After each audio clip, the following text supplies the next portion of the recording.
The world here does not belong to men.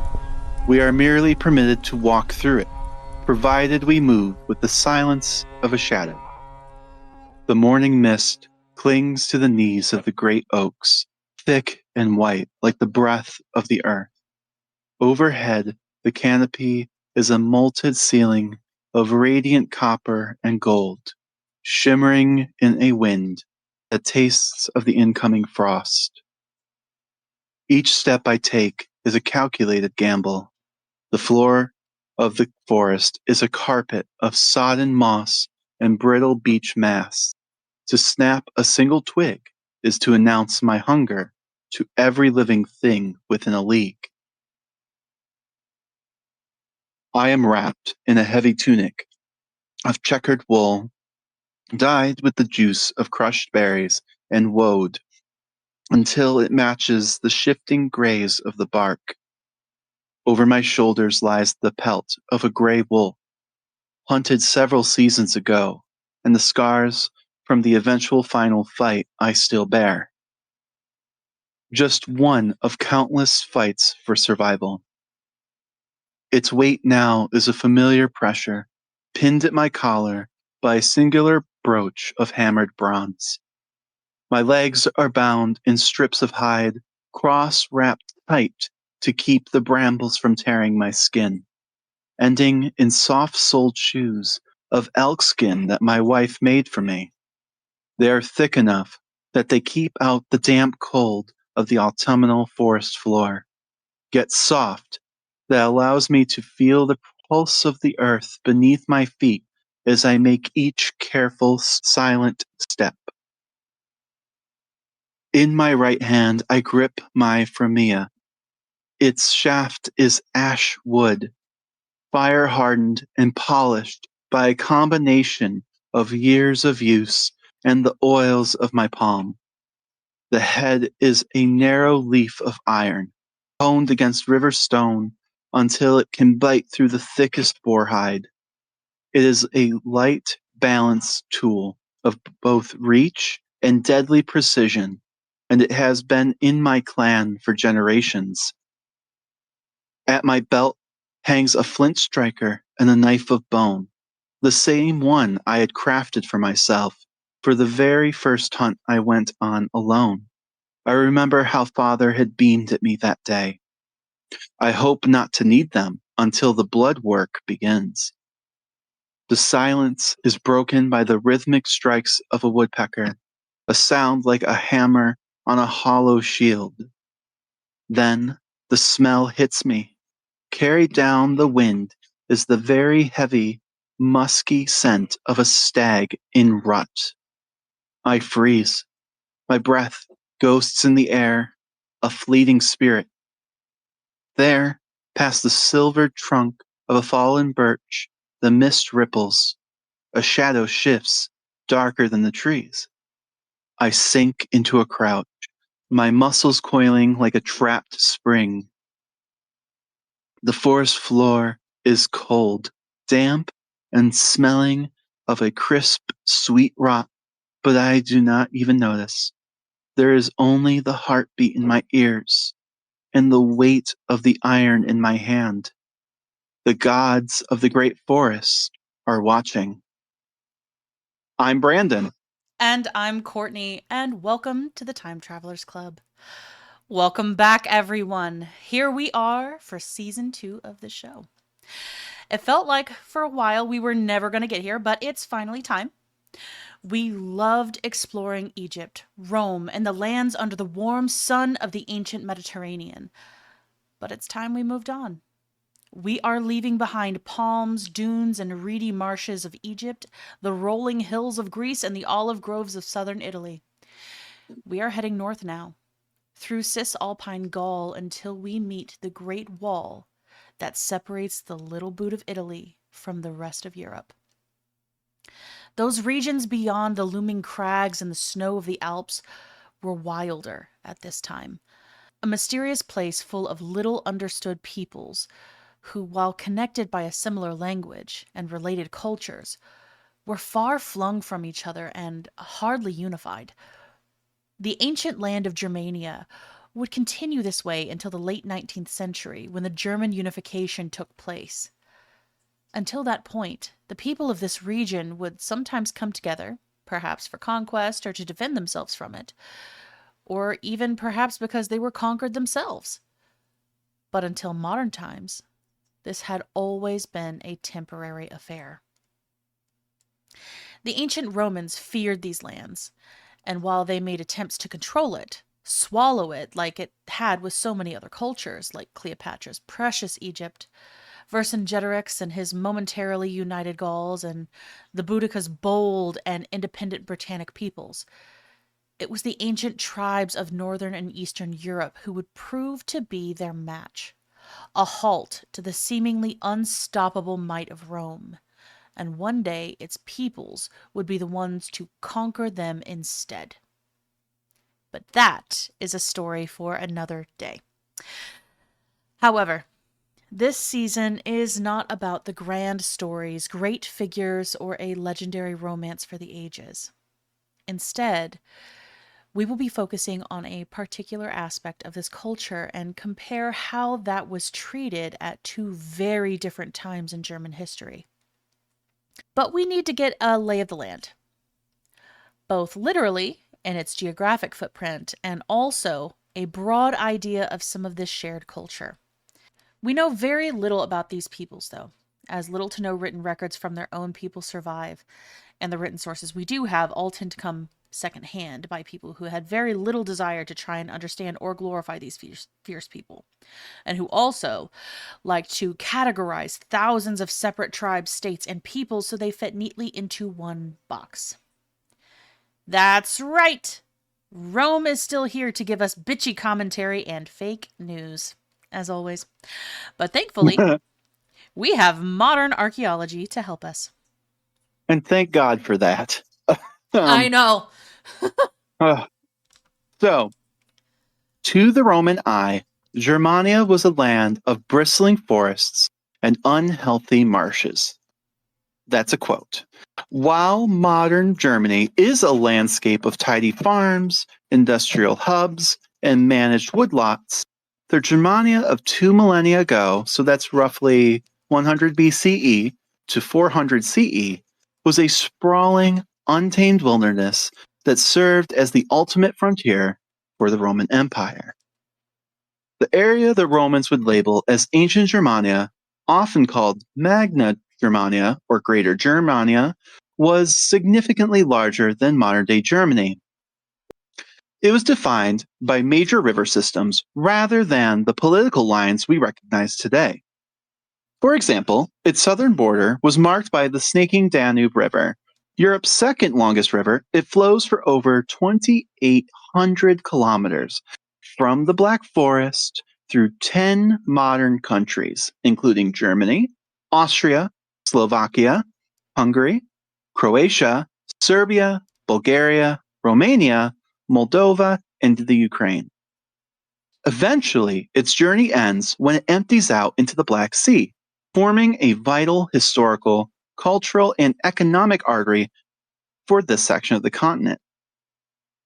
To the west, it was marked off by another more concrete border, also due to a mighty river, this time the Rhine, a major European waterway flowing for over 1,300 kilometers from the Swiss Alps through 6 countries, those today being Switzerland, Liechtenstein, Austria, France, Germany, and the Netherlands, eventually emptying out into the North Sea and forming cultural borders, a vital transport artery and historically significant route lined with castles, vineyards, and industrial centers.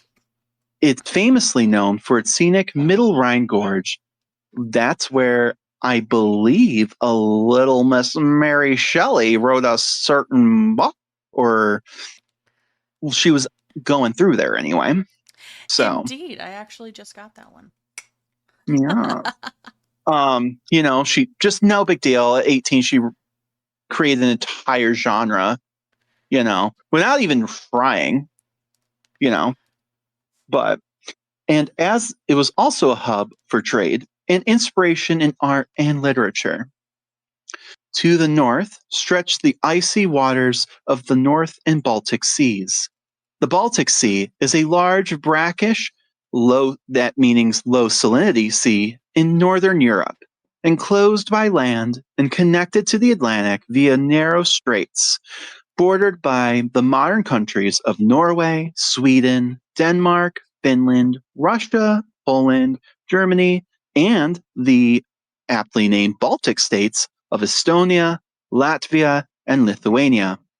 It's characterized by its shallow depth, unique low diversity ecosystem, and significant freshwater input. And then finally, to the east, we have the Vistula River. The Vistula today is Poland's longest river and the ninth largest in Europe, rising in the Carpathians and flowing for approximately 1,047 kilometers. It forms a distinctive S curve as it winds across Poland. It flows north, making its way through major cities today like Krakow and Warsaw before eventually emptying into the Baltic Sea near Danzig in via an extensive delta. It has served as a crucial waterway for transport, trade, and the exchange of culture for millennia. Now, the most defining feature of the interior was the Hercynian Forest. So, Hercynia silva.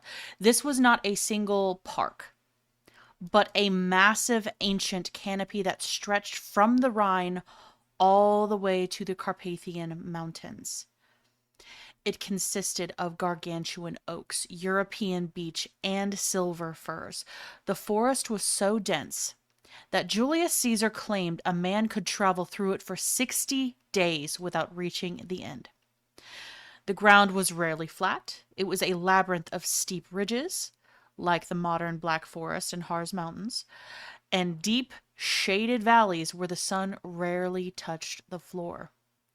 You know what For this reminds me of? what's It that? reminds me of in Token, right? Mm-hmm. There's like, and don't God, I can't remember it now, the name of it, but there's this great humongous forest, right? Like right in the middle of Middle Earth. Mm-hmm. And in the Hobbit, that they actually have to go through it, and it takes like they have to like prep for that journey because it takes like it's supposed to take like months to get through it. Oh, Like you'll absolutely. be in there. So like I know Tolkien a little bit, you know, was really inspired by like actual history, especially from this time period. So I wouldn't be surprised if maybe this story inspired that forest. I think that'd be really cool. Absolutely. Absolutely. So, for Roman legions, this forest was a green hell. Honestly, this sounds like my dream. I'm not gonna lie. Me too. Like I'll go into the The forest with the elves. like, Bye. let's go. Bye. The lack of roads and the thickness of the undergrowth made it impossible to maintain the rigid square formations they favored, leading to one of the greatest disasters in Roman military history. Take that, Rome. Get fucked. So, We'll get into it. We'll get into it. so while the south was mountainous and wooded, the north, modern day Lower Saxony and the Netherlands, was a world of water. Vast quaking bogs and peat moors dominated the landscape. These were treacherous areas where a single misstep could lead to drowning in mud. Oh my god. So and I can relate. So Oh, we're getting little yay, we have the story. little story time. So I wasn't in this region, but I was in Bordeaux, which is in southern France, right? And that is also very famous for its estuary, right? And Courtney knows this story because it's like one of my favorite go-tos. So that's the day I learned what quicksand is like.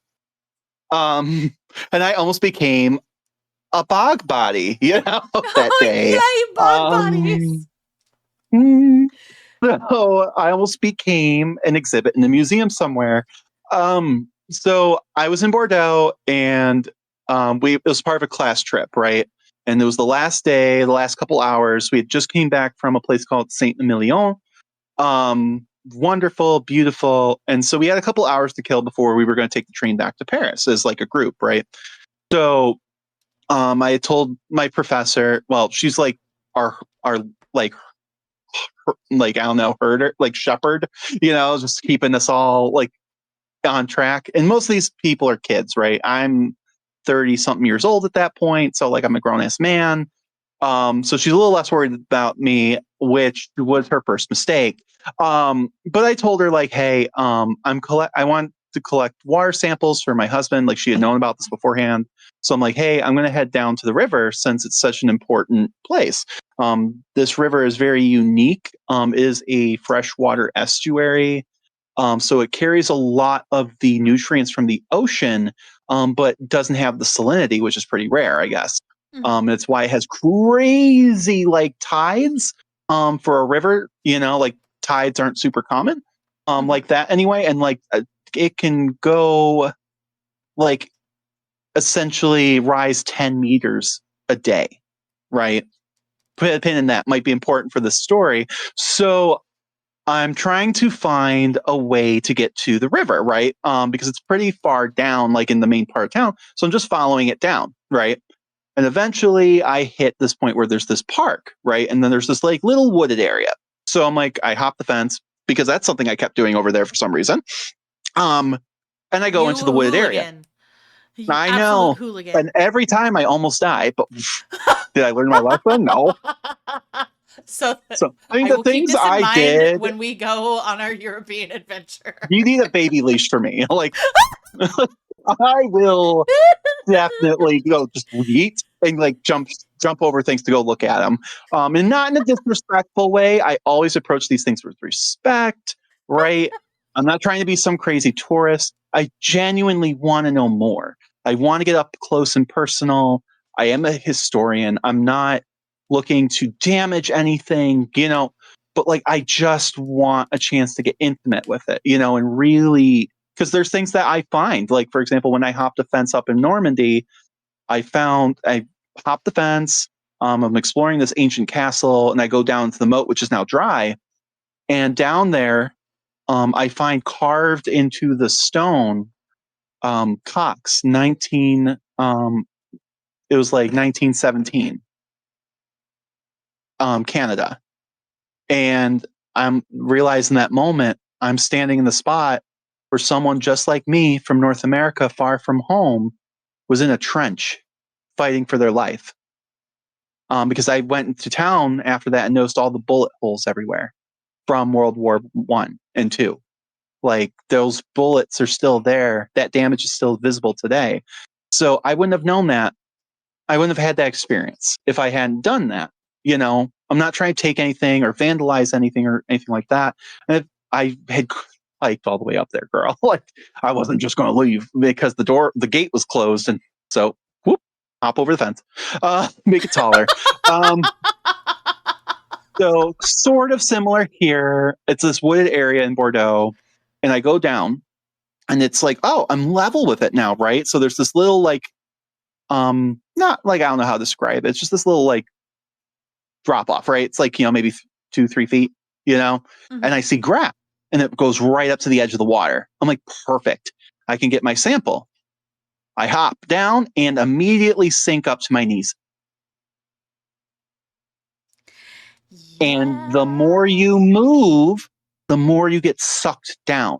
And I'm right near this bridge. And that was the bridge we had taken to Saint Emilion earlier that day when my professor had told me that little fact about the tides. And that's when I noticed this really dark line pretty far above my head. Yeah. It's low tide. It's only going to get higher from here. So now I'm freaking out and I'm yelling and no one can hear me. I'm like, damn, damn, damn, damn, damn, damn, damn, damn. Eventually I get out. I think clearly because I'm here. There's a log. I heave ho myself slowly over to the log and I use it for leverage to like grab the top of that ledge I had just jumped down from, slowly pull myself up. And just as I get over the edge of that ledge, the tree I had been using for leverage breaks away and floats down the river. I lost a boot in the mud. They were cute. They were my cute Chelsea boots. They had been my friends throughout this entire journey. And I was real mad. So I took the other boot, screamed into the woods, and threw the boot into the wilderness. And I had to change into my pajamas and walk through Bordeaux like that. And even the homeless guy at the train station was giving me side eye. Breaking all the And then my cultural professor norms. saw me and got immediately concerned because she's like, "Oh, no, your outfit's fine. It's not that bad." And that little and I had gotten that water sample. I had tucked into a little pocket on the shoulder of strap of my backpack, and then I took my other, carry-on bag, threw it over my shoulder. So now I'm at the train station. I'm like, well, at least it was worth it. I got the water, right? I smashed the bottle. Oh. So, yeah, it's real dangerous up in spots. And don't. And to be fair, it's not like it looked like marshy grass. It just looked like a lawn, like green grass. Like I was not suspicious, and that's honestly what's scary. You could be crossing, and it looks fine, and all of a sudden you just sink. And that's why as kids in North America, we are taught about quicksand, and especially the millennials. Especially the millennials. We had this like unreal fear of quicksand. Guess what, babes? It wasn't here. It's Yeah, they not always make it here. like a It's over in jungle. Europe. They always make it like a jungle, and I'm Yeah. like, I don't know, maybe there are, but I'm like, it's definitely it's where you least suspect it. It's where you least expect. They gave me an unrealistic expectation of where to find quicksand. Just saying. Indeed.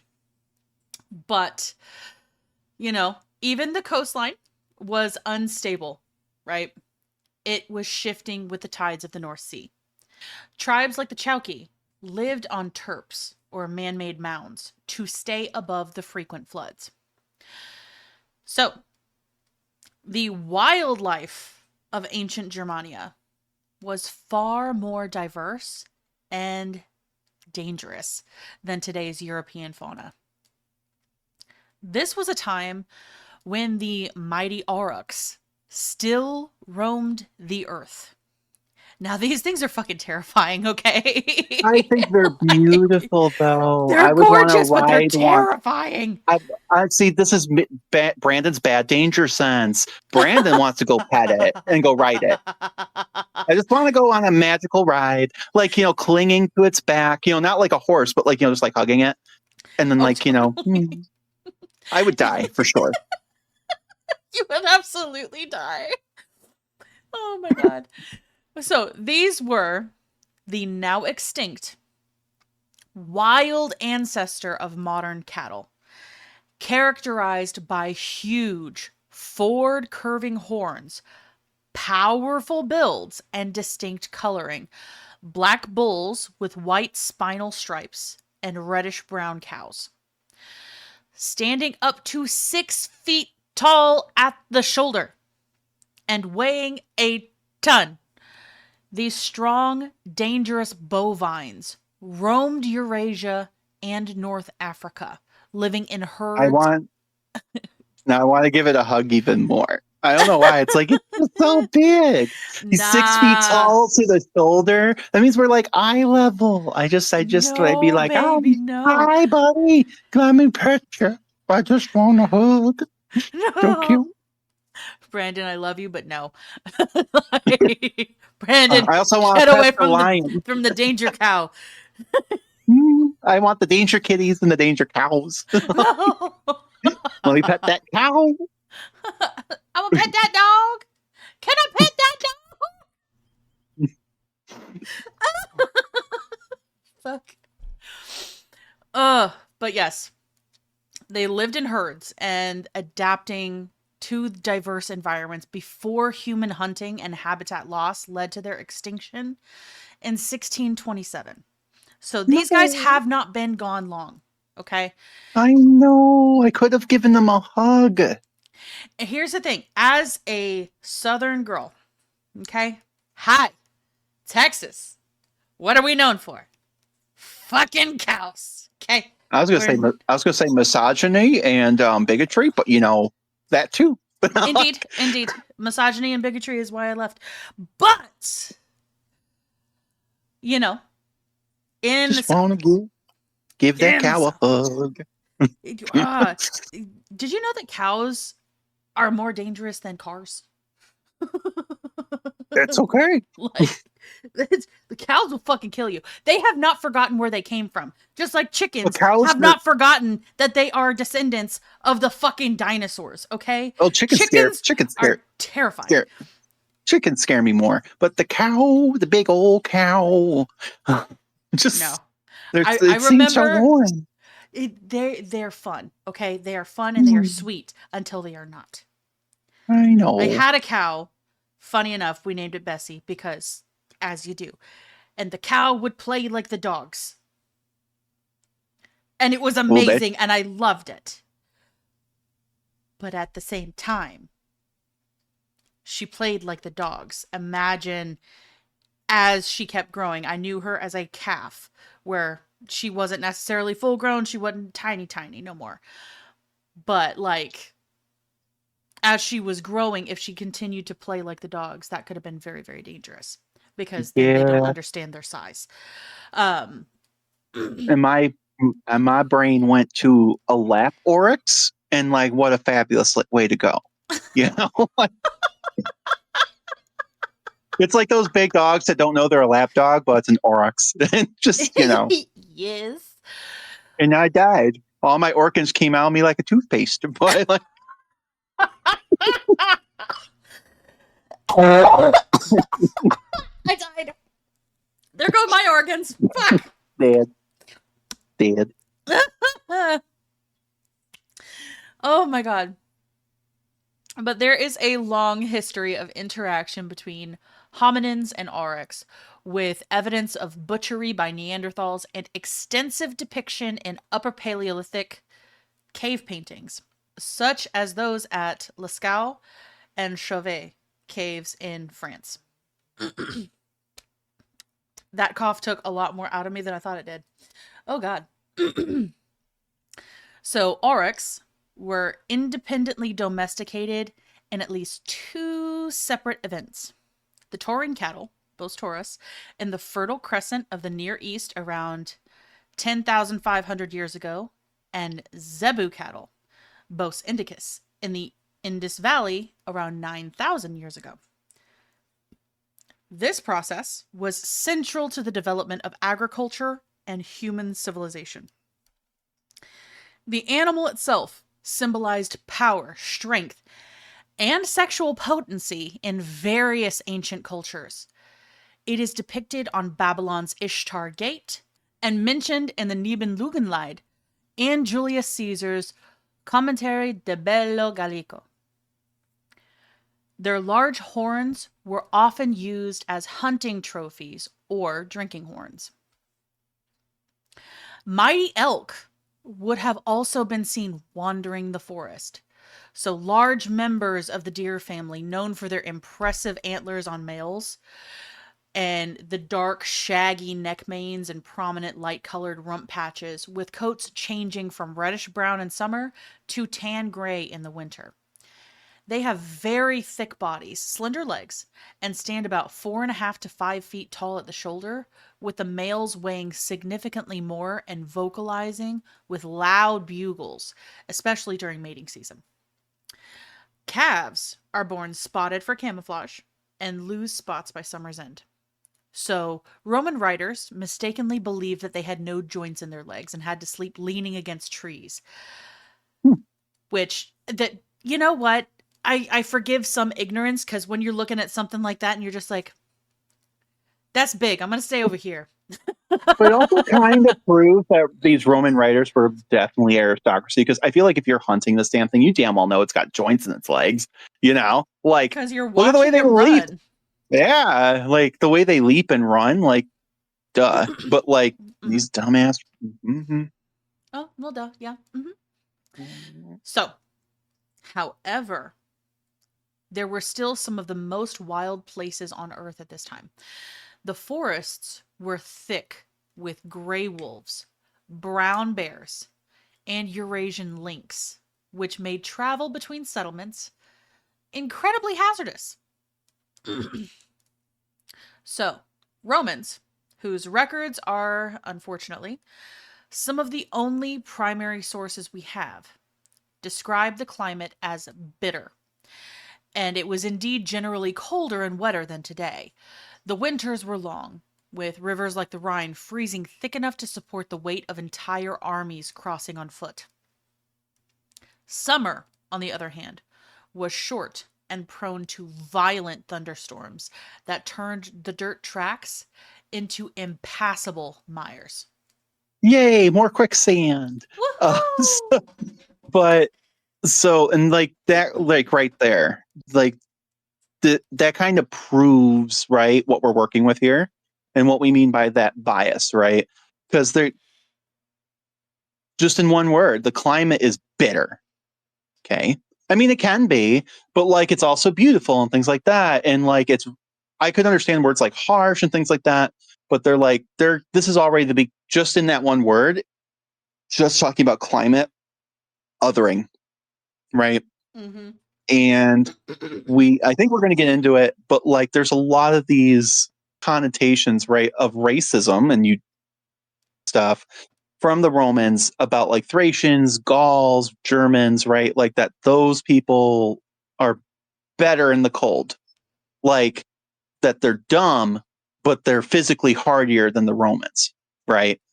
And they don't mean it in a way that's very praiseworthy. It's like they're animals, right? Like, well, they can handle these cold temperatures because they're like animals, right? They're And not that's why you want them civilized.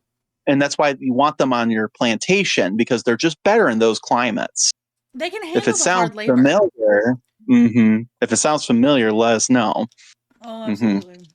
This is the same kind of stuff that was being used to why enslaving African Americans was okay, right? That they were subhuman, that they were from these harsh, quote unquote, harsh climates. Therefore, they should be like this is way better than those climates. So they just gotta be thriving out there. Like yikes.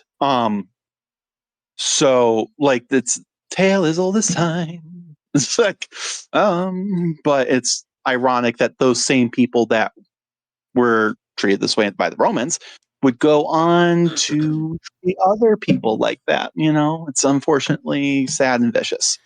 It is, and hurt people, and unfortunately, you Yeah. have to be the one to break the cycle versus allowing it Mm-hmm. to continue.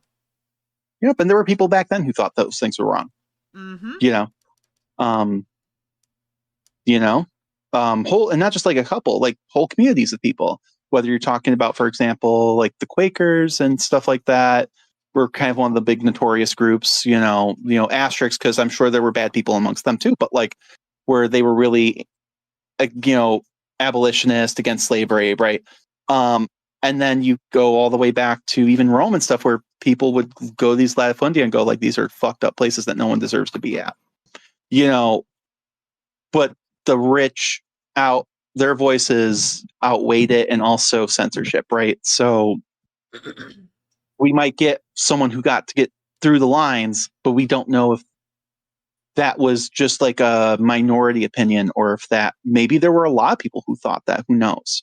But so to understand ancient Germania, railing that back in, we have to refrain from imagining it as a country or even as a unified people. Nazis. Mm-hmm. Which has made this research difficult. Um, Instead, we should try to think of it as more of a shifting patchwork, right, of warrior cultures. Because I ended up having to look that up too, right? And I know there's a difference, but it's like, okay, like how would we, in simple terms, kind of explain this, right? Like Gaul versus Germania. I mean, other than maybe like language, right? And because both are warrior cultures and stuff like that, but like in the German context, they're definitely lean more into this like warrior honor culture more. Not that the Gauls didn't, not that the Celts didn't, because they notoriously did too. But we'll get into it, right? So There was no central government. Instead, there were dozens and dozens, hundreds even, of independent tribes that often hated each other as much as they hated Rome. Blood feuds, you know? All of the Before blood feuds. all of the blood feuds. There's whole legal systems around that. Before Roman contact, the region of Germania was home to a diverse tribal groups, as we said, um, with Iron Age cultures like that of the Jastorf culture that emerged from Celtic dominance around 600 BCE, migrating from Scandinavia and developing distinct Germanic languages, engaging in agriculture, metalworking, and trade, existing as independent clans and tribes with varied social structures, interacting through warfare, alliances, and trade with Celts and later Romans. The emergence of the Germanic peoples was a slow motion transformation that began in the mist shrouded regions of Scandinavia and the Baltic coast. From around 1000 BCE, a significant shift in North American climate, known as the sub-Atlantic period, brought colder and wetter weather to Northern Europe. This environmental pressure acted as a catalyst, forming diverse tribes of the Nordic Bronze Age to look southward toward more temperate lands held at that point by Celtic groups. This wasn't a singular organized invasion, but rather a multi-century drift of families and clans following river valleys, gradually displacing or absorbing the existing populations until it was in what we now call northern Germany and Poland, roughly. By the 6th century BCE, there's evidence that this cultural evolution reached a milestone known to archaeologists as the Jastorf culture. This period represents the quote unquote birth of a newer, more distinctly Germanic identity. Again, I am tiptoeing around this because, Agreed. people sometimes like to take this too far, right? But there is at this point a uniquely cultural identity, separate from these Nordic Bronze Age cultures, separate from the Celtic. Again, that's a monolith too. But these Gallic Celtic peoples, right? You know, forming this new identity, something we could perhaps identify as a quote unquote Germanic culture, right? Unlike the flamboyant and wealthy Celtic Hellstat culture to the south, the Jastorf people were more egalitarian based off of some of the archaeological evidence. Seems to be, I don't like saying anything definite because we don't have writing. And it would appear more austere in their material remains, right? It's hard to get a picture right just by a couple graves. Just, Of was it course. because it was a choice? Was it because of technology? Was it because we're not finding the more rich graves? But based off what we know, it does look like that they may have been a more austere culture, right? Mm-hmm. They are usually identified by their urn field burials, where dead were cremated and their ashes placed in simple, dark, burnished ceramic vessels. This era also marks the definitive linguistic split of the first Germanic consonant shift. It's a lot of words. As these barbarian tribes became more isolated from their Indo-European cousins, their language transformed. Sounds like P shifted to F and T shifted to the or TH here with the English alphabet, Mm-hmm. creating the phonetic foundation of future Germanic languages, including English. Yep. As these groups pushed farther into Central Europe, they, of course, encountered Celts, which we could argue they already had, but whatever. These Celts, who were then the masters of ironworking and urban fortification, their relationship between the two was complex spectrum of conflict and mimicry, right? Like most societies in general, Mm-hmm. right? The Greeks do it, the Romans do it, right? They all do it. Right. So the Germanic tribes were heavily, quote unquote, Celtic-sized, right, during this period. Um, so adopting the word king, reek, and iron, Isarn, from their neighbors. And it's spelled reek, not Reich yet. Throwing that Yeek. out there. Yeek. But I know we have to be careful. We have to be Careful. very careful. Mm-hmm. And Reich is and still is a word, okay, but it has a lot of undertones now. Indeed.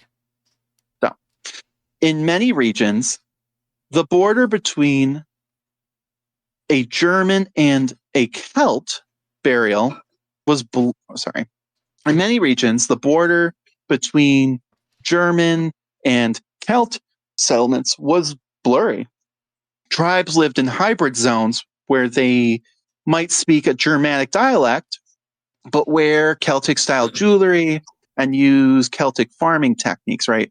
I Mm-hmm. think this is most beautiful example of why we can't put people in boxes, right? Mm-hmm. The Romans, and we have the Romans and Greeks to thank for that. They really loved their lists and categories, right? Everything needs to fit neatly. But even words like Romano-British prove that's not true, right? And that's macro. On a micro, one community might be more one way than another, and another might have both of those things plus this third thing. Because you know what? People have been moving and migrating, and there's been communities as long as people can remember, right? That's why I Mm-hmm. hate the word melting pot, because it's like, okay, you act like we're unique, but we're not. Melting pots, quote unquote, have existed everywhere, right? And Absolutely. especially like these ideas of hard borders is a modern concept that evolved with nationalism at the end of the 18th century and early 19th century. Until then, borders were usually shades, right? Mm-hmm. Especially the further back you go, right? Um, Because it didn't matter. usually, it's It's all right. pretend. Yeah. And like there's a point where like they're so, especially with these communities, they're so vastly far away from each other, right? Like there's a lot of this no man's land in between, right? So it's like I'm sure there was overlap. And then there or overlap, they were so far apart that you wouldn't even have borders so much as like these strips where it's like, I don't know, no one lives there. Pretty much. Like so you're going to have these like shifts, right?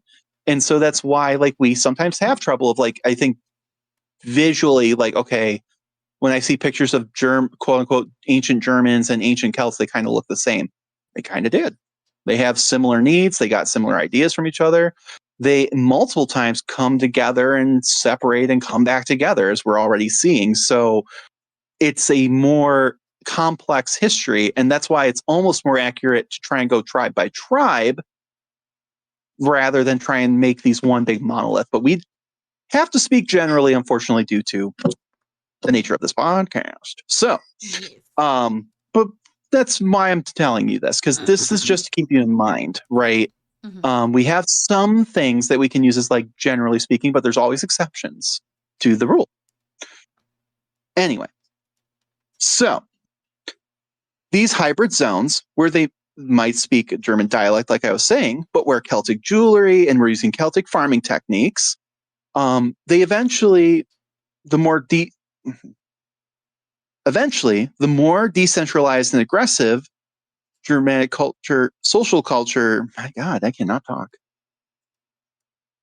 Eventually, the more decentralized and aggressive Germanic social structure began to wear down on the Celtic oppida, or fortified towns, leading to a gradual Germanic dominance over the heartland of Europe. And I would say that's another little cultural difference, right? Mm-hmm. There were small non-walled communities in Celtic and Gallic lands for sure. However, that is a big marker, right? Through Indeed. whether you're talking about like the Britannia, all the peoples of Britain, or the Gauli or wherever, or like peoples of France and Belgium, right, where these different Celtic cultures live, there was this, and we saw it with Vercingetorix, is this like hill fort, the, oppida of Mm-hmm. fortified towns, right? Meaning that there's still a central hub. They're not, and that's not to say that the Germans were necessarily like, how do I put this, nomadic, but they were less rooted, right? Whether that's Mm-hmm. because of separation of distance where you didn't need to wall your towns, or because there was this idea of like, okay, we kind of shift between towns and things like that. Kind of like the Ultimate, like, Pocahontas people did, right? Mm-hmm. Where they had like essentially multiple towns that they might seasonally shift to, right? Depending on the time Yes. of year. I don't know. I'm not that expert. I'm just saying like there's other ways to live. Yes. Um, like the in between essentially of nomadic and fully settled, right? But Mm-hmm. when you're not bound to these fort towns, right? And they're horse lords on top of that, like that's something the Germans are very well known for, Mm-hmm. aka Odin and Sleipnir. Um, Schlipnir. they are Yep. very horse bros, so they have better tactics to hit and run, right? Of raid and things like that versus the Gauls And their aren't horses are necessarily so really. tiny. So everyone's Yeah, imagining these like huge horses. They're like ponies. They're so yeah. small. Well, I would say that's true for the Gauls.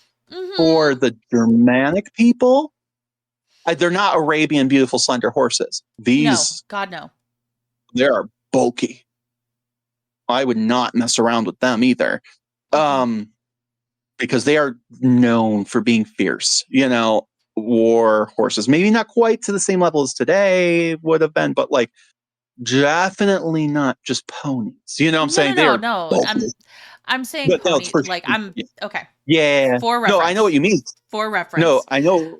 I was gonna Like say I know what you mean because, yeah. like, yes, in Gaul, yes, yes, that is what they were. They were large ponies, and it's just like really cute. Mm, but No, these they did German get people, fiercer. They did get fiercer as they yeah, went north. to keep in mind.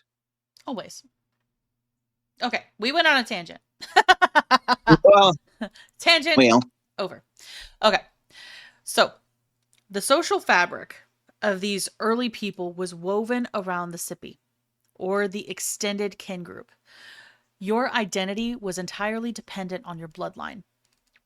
If you were outside of a clan, you were legally non existent. Over time, this evolved into a more martial hierarchy known as the comitus or comitatus. This is described as a sacred bond between a chieftain and his hearth companions, warriors who swore to outdo their leader in bravery. This would be the basis of the much later Anglo Saxon concept of the hearth wereod. Decisions for the wider tribe were made at meetings called literally the Thing, a massive open air assembly. Here, the power of a leader was checked by the collective will of free men who would signify their vote by the rattling of weapons, a tradition that emphasized the warrior centric nature of their democracy. Now, daily life was anchored to the longhouse, a massive timber structure that served as a microcosm of their world. These houses were often 30 meters long, with one end serving as the family's living quarters and the other as a stable for livestock. This design was a brilliant adaptation to the freezing climate, as the body heat of the cattle helped keep the humans warm during the long winters. and I would Ec- also say, just like, also from the standpoint of raiding, right? Mhm. Because it Like, protected your cattle from being stolen. well, it's a lot harder, right? To raid your cattle if they're literally with you, right? Versus like a barn, separate from your house or further away from your house, right? People could sneak in, and then by the time you find out, they're either on their way or whatever. Versus like they have to, if they want your cattle, they're gonna have to kill you. They're gonna have to come in your house and get you. And it's just a lot less tempting if I were to think. So it is multiple parts. It's just something I thought of, like, that's No. interesting, right? Yeah, And that the smell that's going wise. on in there. Oh The smell God. would be terrible. The Mm. smell would be fucking horrific. Also, it's kind of like being right next to your fridge. Like, hey, I'm thinking steak snake. Cool. Mhm. Yikes. Okay, that's hilarious. So, economically, they were sophisticated farmers who understood the value of manure and crop rotation. They grew a variety of hardy grains like emmer wheat, spelt, and rye, which could survive the damp soil better than Mediterranean crops. They also pioneered bog iron harvesting, extracting iron ore from wetlands to create tools and weapons that would eventually challenge Rome. So, trade and warfare were two sides of the same coin in ancient Germania. The most famous trade artery was the Amber Road, which funneled northern gold from the Baltic Sea down to the Mediterranean. In exchange for this fossilized resin, the tribes received luxury goods like wine, bronze mirrors, and Roman coins, which were often used as jewelry rather than currency. Warfare, meanwhile, was often a ritualistic affair. Many tribes practiced bog sacrifices, where the armor and weapons of a defeated enemy were meticulously broken and cast into sacred lakes as a gift to the gods. This suggests that for the early Germans, the landscape itself was haunted by the divine, and every battle was a spiritual transaction as much as a territorial one. And there is some overlap here with some of, like, the Celtic cultures and the Gauls, right? Based off Roman writings and what we're finding in archaeology. So those big horns that the Celts are known for, right? Like those Yes. big war horns. Um, there's only a handful of examples in the world. Only like one that's honestly pretty whole, and all of them were broken or smashed to a point of disrepair, right? And put into these like bogs. So it's interesting. Like, this is a little bit of that crossover. Um, and also, I would love at some point to maybe do a Patreon episode about the history of like amber, because that seems fascinating. Um, Yes. I love amber; it's beautiful, but the ancients had a lot of ideas because of its properties. So I feel like that'd be kind of a fun one to do. Like, there was a reason people were buying this stuff from them. So, so let's, speaking of Rome and their coins and the trade, I think we've gotten to the point. It's time to talk about them, right? Ew. So I know, because they're like a parasite and they're everywhere. They don't die. The relationship between the Roman Empire and the tribes of Germania was defined by a profound cultural misunderstanding that lasted for over 5 centuries. For the Romans, the Rhine was not just a river. To them, it was a psychological threshold between the civilized, quote, world of stone and law, and a, quote, barbaric world of shadow and chaos. Ugh, Ooh, their boundaries. I'm going to God. put you in a box. The first true shock to the Roman system came in the late 2nd century BCE with the Cimbrian War, when hundreds of thousands of migrating Cimbri and Teutones descended from the Jutland Peninsula. They annihilated several Roman armies, bringing a terror to Italy that hadn't been felt since the days of Hannibal. It was only through the radical military reforms of a certain Gaius Marius, and Mm. we know how he is, that the Republic survived. Not for long, but the encounter left an indelible scar on Roman psyche. The Northern Peril was no longer a myth, but a demographic reality. Decades later, a certain Julius Caesar, because he has to also find his way in every goddamn series, This fucker. Hopefully in season 3, when we're talking about Japan, spoiler, I'm hoping he doesn't find his way there. He Well, shouldn't. I see he no shouldn't, reason why he should. but I'm sure he'll surprise us. Oh God. Oh God. But Julius Caesar used this lingering fear, of course he did, to justify his bloody annexation of Gaul. Because isn't that funny? Because they also just go like they're the same thing. like, uh, Yep. to Caesar, the Rhine was the ultimate frontier, and he famously demonstrated Roman dominance by building a massive dominance, Dominance. I don't aka know colon, why. aka colonization and imperialism. And how do you do that? That's right, building crap on someone else's land. So he started by building a massive timber bridge across the river in just 10 days. This was a feat of psychological warfare.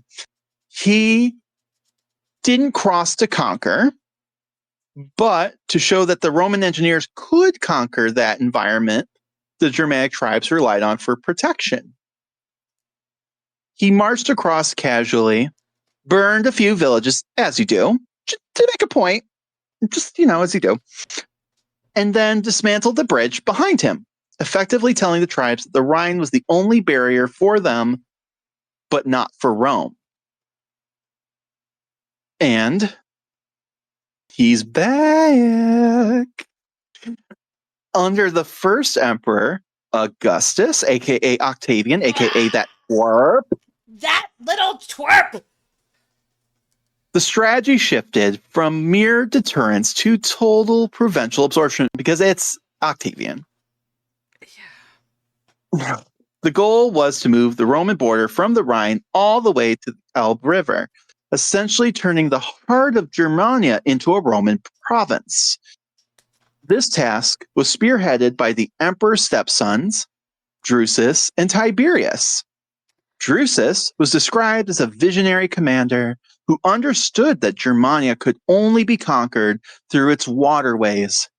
He set about to have a massive canal, the Fossa Drusiana, because of course he named it after himself, dug to connect the Rhine to the North Sea, allowing the Roman fleet to bypass the dangerous coastal waters and strike deep into the interior via the Ems and Weser rivers. So, for a brief moment in history, it looked as though Germania would become as Roman as Spain or Gaul. With military camps like Valdergerms already beginning to transition into stone built Roman towns complete with forums and temples. That's This. right, because they did this crap in Britain too. Like, Yes, they it's why did. Boudica got big mad. Like, well, that and like, they scourged her and raped her literal children, like babies. Like We will get they there. weren't We will get there. teenagers. I know, but like, but this is where they start. They're like, hey, we're just building a little trade. Don't worry about it, or a little fort. Don't worry about it. And then they put up walls and stones. They go, hey, everybody, move on in. Oh, and also you can have all the land around it because Sounds very colonialism. American with all of the army bases. What? Also, I mean, who do you think we emulate, babes? Oh, I know, because Rome never actually fell. It just changed Mm-hmm. hands. But this dream of a greater Germania was shattered in 9 CE by a single man, Arminius, a prince of the Cherusi tribe. Arminius had been raised in Rome as a hostage, served in the Roman military, and even attained the rank of equestrian, the earliest incarnation of the knight. A man named Publius Quintilius Varus, and 3 entire legions, the 17th, 18th, and 19th, into the boggy, restricted terrain of the Teutoburg Forest. Over 3 days of rain-soaked slaughter, the Roman army was systematically destroyed. Roman casualties have been estimated at about 15,000 to 20,000 dead. and many of the officers were said to have taken their own lives by falling on their swords in the approved manner. Tacitus wrote that many officers were sacrificed by the Germanic forces as part of their indigenous religious ceremonies, cooked in pots and their bones used for rituals. Others were ransomed, and some common soldiers appeared to have been enslaved. So Tacitus, fuck Tacitus, okay? But Fuck this also, guy. here's the thing: Tacitus is weird because, like, on some things, now, like Dio, he loves the drama. He loves, talking he likes the gory crap. Tacitus is a little more, he's military man. He's a little bit more to the point, and he's got his own spin. Don't get me wrong, his own view. But like, he doesn't come off as super dishonest. That being said, does he necessarily understand what's happening? No, but like, we're going to get into it. You're going to see that maybe he's not entirely wrong. He's kind of Herodotus in that way. You're like, oh, Yeah, okay, maybe. but cooked in pots and But their bones Tacitus, used for rituals. yeah. I mean, yes, using the bones of your enemies as a practicing witch, I can see it. Okay. The problem is there is archaeology, and it kind of shows that. Yeah. So is it talked up for dramatic effect? Maybe, but if it is, it's still not honestly that far from the truth. No, and yeah. Yeah. And like the thing is like he says cooked in pots. He doesn't say that they ate them or anything, right? That would be definitely othering for sure. But if you're trying to get to the bones, you have to cook the meat off. The fastest way, yeah. So, I mean, I don't know. And here's the thing. Technically, you can cook them and then feed the meat to the bog. Feed the meat to the old gods. Yeah. Do it that way. Yeah, and that's the thing is we just don't have the other side of this, right? To like verify it, or even if it did verify it, like the context, like that's what we're really losing. I don't think that he's necessarily a liar, pants on fire. But I think he's understanding it through the lens of a Roman dude. As best as he can. Yeah. Yeah. So, the defeat was so total that the 3 lost legionary numbers were never used again in Roman history. And you're about to like this next part, guys. You're about to like this next part. I know Courtney would. Absolutely. I'm going to say it so cheerfully. When news reached Rome, Augustus, this fucker, reportedly spent months wandering his palace, hitting his head against walls and wailing, "Varus, give me back my legions!" Fucker. I love he crashed out. I love it. Because he's known for being, he's always in control of his emotions. And this broke him. There's a lot going on, but like this really broke him. He finally had a limit. And yeah, I think he crashed out. Absolutely. And I love that. I do too. So Teutoburg Forest is still considered one of the most important defeats in Roman history, bringing the triumphant period of expansion under Augustus to an abrupt end. It dissuaded the Romans from pursuing the conquest of Germania, and so can be considered one of the most important events in European history. So imagine the other side of it. If Rome had won, it would be even more Romanized than it was. And that is a scary thing to think about. And this is that, Nazi asterisk coming here again, right? Some people like to use this as evidence of superiority. No. And it's not, okay? Because, and we're going to see why, right? Like, you can't point to one thing and go, okay, that means we're better than them. Like, there's so much history back and forth. Is it a great, do I find it very important? Yes. Because like you said, if they were been successful, who knows how far they could have gone. But like, I think there was just going to be a natural border, right? There had to be. Like the thing about Gaul and stuff was like, these were people who had been, the way Julius Caesar describes it and how like my history class kind of described it, made it sound like they were these wild peoples, and they really weren't. They were very diverse, and we're getting more of that now, but like they were pretty, they had a lot of contact with Phoenicians, Greeks, Romans for centuries, Mhm. right? So like there are whole towns, right, that were like Marseille was kind of this very unique culture where it was like this hybrid of Phoenician, Gaelic, and Roman all in one, right? So you have to imagine they did a lot of trade. You have hill fort towns. There's roads connecting all that, Mhm. right? So like the Romans could at least navigate roads. They quote unquote improved the roads from that point, but like they had at least roads. That's not what's happening in Germania.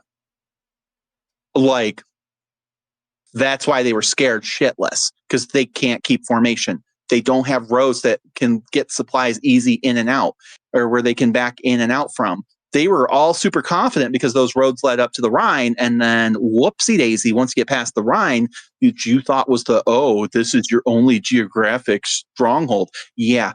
Good luck getting through the forest. We'll be waiting for you. We'll be waiting for you. And then we're gonna cook you and take your bones. So, I mean, drinking wine out of the skull of my enemy. I will do it every time. Every time. So, the victory was followed by a clean sweep of all Roman forts, garrisons, and cities, of which there were at least 2 east of the Rhine. The 2 Roman legions remaining in Germania, commanded by Varus's nephew Lucius Nonius Asprenas, simply tried to hold the Rhine. One fort, Aliso, most likely located in today's Halterramsee, fended off the Germanic alliance for many weeks, perhaps even a few months. After the situation became untenable, the garrison under Lucius Caduceus, accompanied by survivors of Teutoburg Forest, broke through the siege and reached the Rhine. They had resisted long enough for Nonius Asprenas to have organized the Roman defense on the Rhine with 2 legions, and Tiberius to have arrived with a new army, together preventing Arminius from crossing the Rhine and invading Gaul. which this was surprising. Like, I think we all know Tiberius for his late stage, Mm-hmm. right? The Epstein Island one. Indeed. That. But he wasn't always that man. And I did not. He always, even in my readings and like what I knew about him and stuff, right, always came off as more bureaucratic. Like I did not know he had a military career like that. And honestly, even if it's as a relief force, that's pretty impressive. He's going into territory that made good old Octavian smash his head against the wall and cry. Like a little bitch boy he So is. it's pretty serial. So, I mean, like, even if it's, and I know this is probably because of the Roman propaganda, he's not going in as a conqueror, but as relief and saving people, Mm-hmm. I still find that honestly really impressive, It but is. whatever. Like, Doesn't don't mean get he me should be wrong. It kept. is. I'm just rooting for the other side. Like, I am too, but we have to remember they go in, and if it's anything like Boudica, right, mm-hmm. they're killing everyone. Oh yes. Germans, Romans, Romanic Germans, Gauls, anyone who was unfortunately there, right? And many of them were Absolutely. invited. These are people like you and me. Like maybe there's a Roman person there who was told, an everyday person whose life sucked in Rome, and they were given this opportunity to, like, it's far away, but like I could start a new life and actually make something of myself. Like these are people, so many people who didn't have a say, weren't the ones, actively, they may have been a tool of colonialism, but they probably didn't know it, like they're not thinking macro like that. And it's not the people, like, it's not Augustus who's getting punished, right? It's not Augustus in a pot becoming human chili. It's some poor guy who was because they're conscripted, they're drafted, probably didn't even want to be there, got nothing out of it really.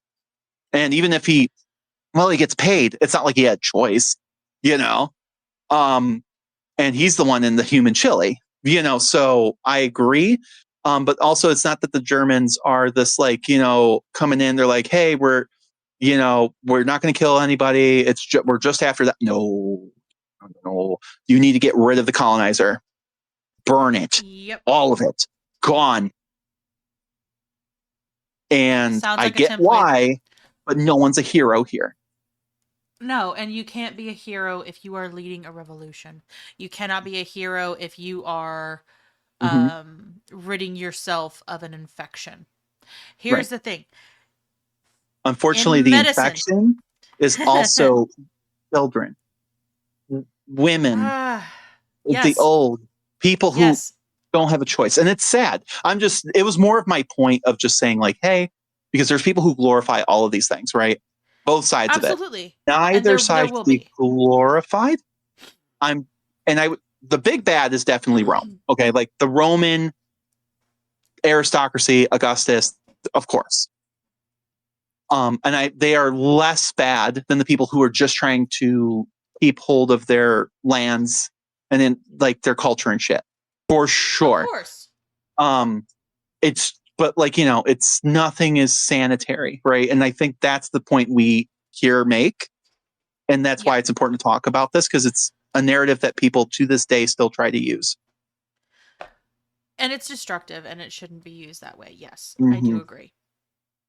Whether we're a civilizing force that comes in, and that how dare they lash out when they were dirty people and we brought them water and baths and heated floors, um, for the rich Roman people, but don't worry about it, because that's something that happens today, right? Of And course. or the flip side of it being like, we're just defending our lands, and yes, we absolutely raped and killed children because fuck them. And you're like, oh, I mean, it's both, right? I mean, I would definitely, or like that, it proves that we are superior racially or whatever. Yeah, no, Either way, all of the ways are bad. Okay? right? All of the ways are bad. And Yes, there's always going to be rotten apples in the bunch. for Okay? sure. So, There's always going to be rotten apples in the bunch. So glorifying any of it is mhm, stupid. Stop for it. sure. So, back to the narrative. The disaster because we can agree it was that, Indeed. at Pittsburgh Forest had left yet another jagged wound on the Roman psyche, because if they hadn't already had one, they definitely do now. But Rome was a creature of long memory and methodical spite. So was Augustus. so, but in 14 AD, following the death of Augustus, Ding the dong, the witch is dead. yeah, well, just to have his jaded pedo heir. Anyway, Mm. the task of suturing the wound fell to a man named Germanicus. He was a young, charismatic commander with a point to prove and an army on the verge of mutiny. And he's glorified quite a bit Indeed. because he's apparently super hot and he loves his wife, which is cool, I guess, not given. I mean, Loves kids. And yeah. something he does as a hobby is some light genocide. Oh, I know you want to root for no. somebody, but no, no. No. So it's just like, you're like, man, you almost made it. You're like, you're hot, you're super cool, you like your wife and treat her well, and you treat women well, and you treat your kids good, and you're super cool, and then genocide. Damn it. Um, but Germanicus did not wait for a formal invitation to war. He launched a series, much like Caesar. He launched a series of shock and awe raids, starting with a surprise night attack on the Marsi. While the Germanic tribes managed to scramble and ambush as the Romans retreated to winter quarters, the legions held. For the first time in years, the Roman eagle didn't falter in the German woods. It bit back. By Oh, 15 AD, the campaign turned into a full-scale invasion. Germanicus led an immense force, supposedly nearly 70,000 men, supported by a massive naval fleet, which naval is in river fleet. Just throwing that out there. Worked a little different. But it also shows how big these rivers and stuff are. They razed the capital of the Chatti and, in a significant psychological blow, captured Thusnelda, the wife of the rebel leader of Arminius. But the most haunting moment of the campaign occurred when the army marched into the heart of Teutoburg Forest. There, they found the site of the original massacre. The scene was frozen in time. Heaps of bleached bones, shattered barricades, and Roman skulls nailed to trees. It was a somber, silent ritual. The soldiers buried the remains of their fallen brothers, treating the dead as their own kin. But this wasn't just a funeral. It was a refueling of Roman rage. The war reached its fever pitch in 16 AD. Arminius, up until this point, brilliant tactician who had lured Varus into that whole thing, finally found himself forced into the one thing he feared, an open field battle, because he is Roman. Remember that. He knows their strategies. He's screwed if they get into an open field conflict, right? Because he's leading these German warrior tribes, right? And it's all about individual heroism, right? Versus working together as a unit. It's what screwed Boudica over, and it's what screwed Vercingetorix over. He knows this. Boudica hasn't happened yet, but he knows this about his own people, right? And he knows the Romans because he was stuck there. So he's been really trying to avoid that, but unfortunately, his hand's forced. At Edista Viso and the Angravarian Wall, the two worlds collided. This time, the dense forests did not save the Germanic coalition. The disciplined Roman lines turned the plains into a slaughterhouse, inflicting massive casualties and sending the survivors fleeing towards the Elbe. By the end of the summer, Germanicus had achieved the impossible. He had recovered 2 of the 3 lost eagle standards, the holy grails of Roman military honor. It was bad if you lost an eagle, dude. Bad. But just as Germanicus was poised to finish the job and potentially, again, annex all of Germania, an order came from Rome. Return home. Emperor Tiberius, perhaps wary of his nephew's soaring popularity, or perhaps simply a cold-eyed accountant of war, decided that the cost wasn't worth the gain. The forests were too deep, supply lines too long, and the people there too fiercely independent to be worth the silver it would take to govern them.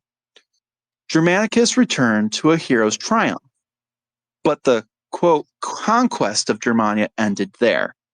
Rome shifted to a policy of divide and conquer, as many colonial powers do, using diplomacy and bribes rather than blades. And the thing about Tiberius is he's kind of known in this story as being like, he was just jealous, right? And that's why he called Germanicus back. And maybe from a political standpoint, maybe, but like also, this is a great other point, right? It's one thing to go in there and like, I guess, revenge killing, but what's the long-term strategy here? How are you going to hold it? Like, no, and that's valid. If these people are fighting this much, yeah, and it's not like Gaul where you have essentially these oppida like ready for you to like kind of take over. You know, like this. You don't have the roads. You don't have that. You don't have the infrastructure. It's going to take years for you to build that infrastructure. The supply chains are too long. Like, it's just untenable. It's what happened with Alexander the Great. He just kept on conquering because he honestly Mm-hmm. didn't have an end game plan. He didn't know what to do. He's like, I just keep going, keep going, keep going. And then eventually it's all going to fall apart because it's not tenable for long term. And why do that when you can just get all of the benefits, you know, Mm-hmm. but without any of the cost? I mean, it's pragmatic for sure. Absolutely. So the story closed with two final poetic notes. In 50 AD, a Roman patrol happened upon a group of Germanic raiders and found something incredible. A handful of elderly Roman soldiers, survivors of Varus's original defeat, who had been held as slaves for 40 years. They were finally brought home. As for Arminius, the man who had united the tribes, unfortunately, he met the fate of many revolutionaries who dared to stand up to Rome. In 21 AD, he died after his own family poisoned him. In the aftermath of Teutoburg and the subsequent war of Roman retaliation, the Romans abandoned the Elbe. Elbe? Elbe, yeah. Yeah, okay. The Romans abandoned the Elbe and retreated to the Rhine, effectively splitting the Germanic world in two. Well, we've had that in our lifetime. Um, Mm-hmm. they established two heavily militarized provinces on the western bank. Germania Superior, centered around the Mains, and Germania Inferior, centered around Cologne, to manage the free Germans on the other side. They constructed the Limes Germanicus, a 568-kilometer system of watchtowers, palisades, and earthen ramparts. It's kind of like the first Berlin Wall. Indeed, that's exactly what I was thinking. Now, this was not a solid wall, more like the more famous one in Britain's Hadrian's Wall, but rather more of a sophisticated custom border designed to control the flow of people and trade. Kind of like the Berlin Wall. like Kind of a, like the Berlin Wall. Roman merchants regularly crossed the Limes to trade wine, silver, and glass for Germanic slaves, rare amber, and cattle, creating a frontier economy where the tribes closest to the border became wealthy, Romanized, and increasingly reliant on imperial politics. which is kind of like what had happened to the Gauls all those years ago. Like, so it's like, okay, instead of fighting and forcing it on them, it's a slow conquest, in a way. It's a conquest of the mind. Yeah. I Well, mean, and it's mind like, and sure, they money. don't ever truly own them, but you also, it secures your border because like the people right on it aren't going to threaten you. And it's a bleeding effect. And then we were talking about these cultures, like it's all bleeding effects, right? And we're showing Mm-hmm. bleeding one way where the Germans become Romanized, but I'm sure there were Romans becoming Germanized on the other end of it, like it goes back and forth, right? It does. This is Um, this is how culture shifts over time. yeah. This is the natural ebb and flow of people. Now, is this also being manipulated by Rome? Hmm. Absolutely. Yeah. And like in that statement, for example, like the Romans say, like, oh, they slowly get Romanized on the other side of the wall. Sure. You're failing to mention how you guys are on the other side of the wall are also slowly getting Germanized, right? And to a degree, it might not be at the same rate because as a conquering peoples, a lot of times you're not going to take the time to learn a culture you feel is inferior to you. But I can tell you right now, they probably picked up a lot of different techniques when it comes to architecture or agriculture or whatever, because you have to survive in that environment. You know, there you might pick up on stories. You marry into families whose mothers tell you stories and things like that. I mean, it's just going to happen. And they might go, "I'm Roman," and then God forbid they ever went to Rome, they realize, "Oh shit, I'm nothing like these people." Um, Mm-hmm. so like it's interesting, um, but and like but at the same time, just because you are rich and make a lot of trade and use money Does that make you Romanized? Maybe. I don't know.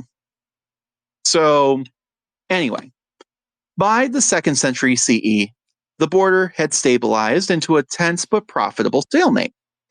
The Romans shifted from conquest to management, using a complex web of subsidies and client kings to keep the tribes from fighting each other rather than the empire.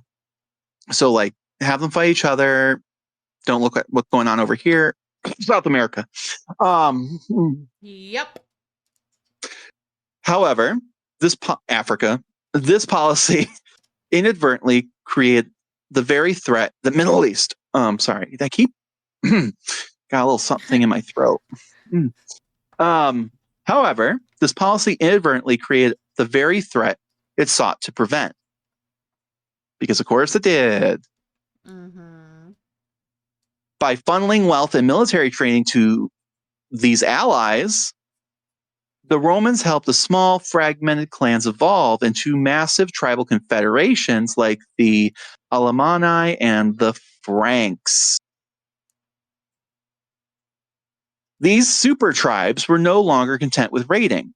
They had learned the Roman way of war and were beginning to look at the Rhine not as a border to be respected, but as a gate to be broken, throw off the shackles of the Mm-hmm. imperial oppressor. Why do we keep letting Indeed. you exploit our land and our people and telling us how we can or cannot do things? Wait a minute. We own this. We are the ancestral peoples of this land. Yep. Because revolution is always inevitable whenever oppression is present. And to be fair, again, just, I'm going to use the example of like what happened with the Middle East, right? Mm-hmm. Like Iran. I am not okay with Iran's government. I don't like how they treat people, but that government formed from our actions. Yes. So, very complex history that I just try to condense into a micro thing, and people could probably get upset. But if you look at the history, the British were colonizers and tried to exploit it. They didn't have the gumption by that point, the oomph to do it, so they suck us on it, the U.S. on it, and the U.S. shattered a democracy so that we could continue to exploit their oil fields because they wanted to nationalize and keep it for themselves and be able to choose who they traded with. Mm-hmm. So we chose to just tell you, you don't get the right to make those decisions. Also, we're going to put into power the king again, because, and then that king who was salty became an absolute monarch backed by our guns. And a lot of the people, unfortunately, they went to the other end of that extreme. People who they may have blown off as being too far, too much of a zealot, whatever. They're like, well, it's got to be better than what we're dealing with. That's honestly, it is. You and I have discussed the French Revolution. Yeah. The initial revolution, great, people in power. No, somebody else bad took power. Mm-hmm. And it's And the just one of those pendulum things. has to swing, and it Yeah. will swing both ways. So here's the Mm-hmm. thing: revolution all day long. Yeah. It just meant and like we like to do this here where we point to like, well, look at all these old photos where women wore quote unquote normal clothes, this, that, and the other thing. And they were able to go to universities and stuff. And that's all true. What we're not seeing is that was certain people, certain rich people, things like that. And women did have rights and did have those things. And that was all taken away. That part's true. And we have to look ourselves in the mirror and realize we're the reason that happened. Yep. Right. Because the minority was able to get enough of a foothold to take over. And it is very anti-American. And it is very all that because of the things our country did, what the Western world had done to them. and it hardened their hearts, right? And now people, especially younger populations, are realizing this is bullshit, but if we're upset with how things are going over there, we have to look at ourselves too. Always. And because, right, it was not inevitable, because that's a narrative that happens a lot here, is that these people are just all religious zealots over there, and that was never true. More modern times, it has become true because we exploited them to that point. And then also endorsed others, whether you look at like Saudi Arabia, who's able to make a lot of conquests and stuff because A, the way we partition things, and B, because the British, the French, the US back that horse and that family more than others. And we do a very good job of just backing horses that we think are going to benefit us the most, rather than the people there, and letting them help figure out some of their problems and actually standing by our ideals. Mm-hmm. So, but anyway, so the existence of a Roman legionary on the Limes Germanicus was defined by a paradoxical blend of rigid discipline and surprisingly deep integration with the frontier environment, because of course it was, right? You're stationed there your whole damn life. You're going to get married and everything else. Mm-hmm. For the 8 men who made up the Pantubernium, the most basic unit of the Roman army, life was lived in a constant proximity. They shared a single room in the barracks of a fort, like at Salzburg, where they slept, cleaned their equipment, prepared their own meals from raw grain rations. This forced intimacy, created by psychological bonds, that was the true backbone of the Roman war machine. Their diet was dominated by heavy sour bread and thick wheat porridge called pulse, washed down with posca, a mixture of water and vinegar that acted as primitive sports drinks, which sounds gross. The image of the soldier is often one of constant combat, and the archaeological record shows that these men were primarily laborers. They spent their days in brick kilns, at stone quarries, or digging the massive trenches that formed the border defenses, essentially engineering the very landscape to reflect Roman order. So, like, we have this idea that they're like on the walls with their weapons in hand. That's not really actually what's happening. Like, they just they're soldier in name, but in this peacetime, they got to keep them doing something. So, manual labor it is. Mm-mm. Just outside the Roman walls of these forts, vibrant and chaotic civilian world known as the Vicus flourished. These settlements were the true melting pots of the frontiers. Despite official prohibitions on marriage for serving soldiers, many legionaries formed long-term domestic partnerships, many not consensual, because they would buy a slave, with local Germanic or Celtic women. The vicus housed the taverns, Indeed. bathhouses, and markets where Roman silver flowed into the pockets of local Mm-hmm. traders in exchange for beer, meat, and leather. Over generations, this created a unique frontier culture where the line between Roman and barbarian began to blur. The sons of these unofficial unions often grew up to enlist in Roman auxiliaries, which auxiliaries is a fascinating term that you hear get thrown around a lot, especially by the Empire period. Um, they are not. They're like the kind of the people that they use first. They're like not. They're Roman. They're in the Roman army, but cult society in like Rome, they would not be considered real Romans. So they're expendable, but also special ops in some cases because they're able to do things that aren't Mm-hmm. trained in the normal Roman schools. So, Yeah. further entrenching the military's role as the primary engine of social and cultural assimilation in the North. Mm-hmm. So while the Romans were busy building their world of stone and law, the Germanic tribes on the other side of the river were undergoing a radical political transformation. In the early days of contact, the Germans were fragmented into hundreds of small, fiercely independent clans. However, centuries of exposure to Rome acted as a catalyst for a process often called the Roman mirror. Germanic elites who served in the Roman army, learning their tactics, logistics, and organizational structures, returned to their tribes with a new vision of power. They realized that small clans could not withstand the might of the empire, but a unified confederation could. This led to the birth of the supertribes like the Franks and the Alemanni, which were not single ethnic groups but broad military alliances centered around powerful war kings. The shift from tribal councils to centralized military leadership was fueled by the massive influx of Roman wealth. Through subsidies paid by the empire to keep peace, specific chieftains gained the resources to maintain a permanent comitatus, an elite retinue of professional warriors who were either loyal to the leader personally rather than the tribe as a whole. This broke the old egalitarian structure of the Germanic thing and replaced it with a martial hierarchy. By the time of the Marcomannic Wars in the 2nd century CE, the Romans were no longer facing disorganized raiders, but a sophisticated coalition of warriors who had learned how to exploit Roman weaknesses.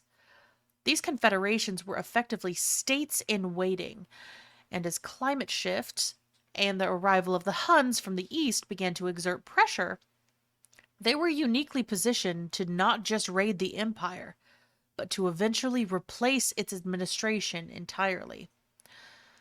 The collapse of the Western Roman frontier was not a single explosive event, but a century-long erosion caused by a perfect storm of environmental, military, and demographic pressures. By the late 4th century, the Limes Germanicus had become less of a wall and more of a sieve. The arrival of the Huns, a nomadic powerhouse from the Eurasian steppes, acted as the final push factor. As the Huns moved westward, they drove the Germanic confederations before them like a tidal wave. One group of Germanic peoples, the Goths, specifically the Visigoths, were the first to be pushed across the Danube in massive numbers. Unlike previous groups that sought to raid, these were entire nations seeking asylum. When the Roman administration failed to feed and settle them fairly, the Visigoths revolted, leading to the catastrophic Roman defeat at the Battle of Adrianople in 378 CE, where an emperor was killed and the myth of Roman invincibility was permanently shattered. And this could be its own rabbit hole, but I am going to just kind of plug in one of my favorite podcasts in here. The latest season of Ancient History Fangirl really dives into this period specifically, and they have a fantastic episode on kind of about this particular topic, specifically like where the Huns are coming in and people are trying to flee, and the Romans kind of pull an ice. It just brutal. You know, these people are left to die and suffer, and then like when they go to the Romans for help, they're enslaved. Like it's so messed up. Like, and a lot of times they would take the kids, separate them, and then kill the parents. It's heavy stuff. But it's a rabbit hole, and this episode's already long, so I would recommend checking them out. So anyway, so just as an aside, we have been painting with broad strokes here. And we're just doing this to do some world building. Each of these different groups we're talking about and about to talk about have their own unique stories. But for the sake of keeping this narrative on track, we're going to focus on the forest rather than the trees, so to speak. Maybe at some point we will do some episodes that explore these individual cultures, though. So getting back to the story, the symbolic end of the frontier came on New Year's Eve in 406 CE. And the reason I say symbolic is because there's a lot of people who decide, oh, this is the end of Rome. And we're not touching that with a 10-foot pole. But this is like a good one to kind of like for our sake, right? According to the tradition, the Rhine froze solid, allowing a massive coalition of Vandals, Alans, and Suebi to walk across the river into Gaul, bypassing those Roman forts entirely. This was a turning point because the empire no longer had the reserves to push them back. While the Vandals eventually carved a path all the way to North Africa, the Visigoths under Alaric remained in the heart of the empire itself, eventually sacking the city of Rome itself in 410 CE. This event sent shockwaves through the Mediterranean world. For the first time in 800 years, the Eternal City had fallen to a Germanic tribe. However, the Goths did not want to destroy Rome so much as they wanted to be a part of it. At least that's what the Romans say. Grain of salt. Complicated. Big grain of salt. Complicated. More in my interpretation of it, it's more that they wanted what was theirs. Romans promised them crap, and then they just kept going back on it. And they were like, finally, screw it, we're taking it. They sought titles, land, and legitimacy because of those things I had just said. Like, you're kidnapping people. We need a land that's ours to govern. If you're not going to help us, then allow us to govern ourselves. And this would transition them from the barbarian invaders to these like federated allies who governed Roman populations in the name of the emperor. Like, they're even willing to do that. They're like, we can just be like, not even a client kingdom so much as like a state with rights, and like, we aren't even necessarily wanting to break away. We just want the ability to run this crap better. You guys clearly can't. And we have this guy named Attila knocking on our doors, and we don't like him. So allow us the ability to govern ourselves and like run this crap. But Rome, like any empire, don't like that. So let's go into some of these groups, right? While the Goths dominated the Mediterranean Spain, it was a different story unfolding in the north. The Franks, who had long been settled as allies along the lower Rhine, began a slow, methodical expansion into Gaul. Unlike the Goths, the Franks never moved far from their ancestral lands, which gave them a stable power base. Under their leader, Clovis I, the Franks converted to Catholic Christianity rather than the Arian version of Christianity favored by other Germanic tribes. That's a whole rabbit hole. We ain't doing it. So just pinning that. Anyway, this was a masterstroke of diplomacy, as it won them the immediate support of the local Gallo-Roman aristocracy and the church, because we're in that time period where that's becoming important. By the 6th century, the Franks had absorbed most of Gaul, laying the geographical and political foundations of what would eventually become known as the nation of France. Like Franks, France, you see the connection there? I do. The transition from Roman provinces to Germanic kingdoms was not a total replacement of culture, but a complex Romano-Germanic synthesis, as we've talked about before. The new Germanic kings realized they could not run a state without that sweet Roman bureaucracy. They kept the Roman tax systems, the Latin language for law and religion, and Roman administrative divisions. I mean, like, why fix it if it ain't broke, right? Pretty much. Like, new boss, same business. In Italy. Under new management. Yeah, under new management. In Italy, the Ostrogothic king of Theodoric the Great, rather ironically, some might say, styled him as a protector of Roman culture, repairing the Colosseum and even maintaining the Senate.